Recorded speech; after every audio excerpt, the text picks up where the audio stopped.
La consommation chronique d'alcool est responsable d'environ 4% de la mortalité à l'échelle mondiale. Et le premier organe qui souffre chroniquement de cette consommation est le foie.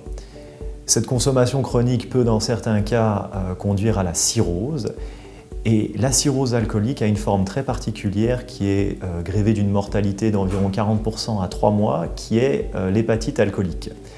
Cette hépatite alcoolique, dans sa forme sévère, a le même traitement depuis environ une soixantaine d'années, qui sont les corticoïdes. Et on est assez limité en fait, dans l'arsenal thérapeutique. Et face à cette thérapie qui a finalement beaucoup d'effets secondaires, on ne sait pas quel patient pourrait ou non en bénéficier.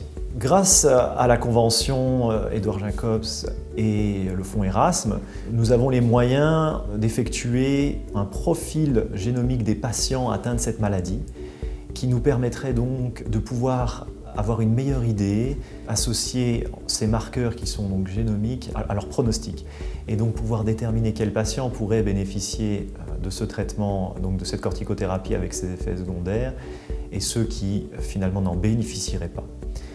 À terme, ce projet permettra aussi d'explorer et de mieux comprendre les voies de signalisation, les voies moléculaires qui sont impliquées dans la maladie et donc une meilleure compréhension de la pathologie.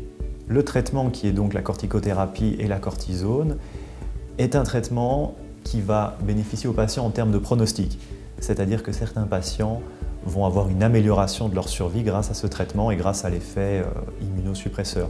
D'autres patients ne vont pas en profiter, c'est-à-dire qu'ils vont plutôt avoir un risque accru d'infection et un risque accru des complications classiques liées à la prise de cortisone. Mais c'est particulièrement le risque d'infection qu'on veut éviter avec ce traitement.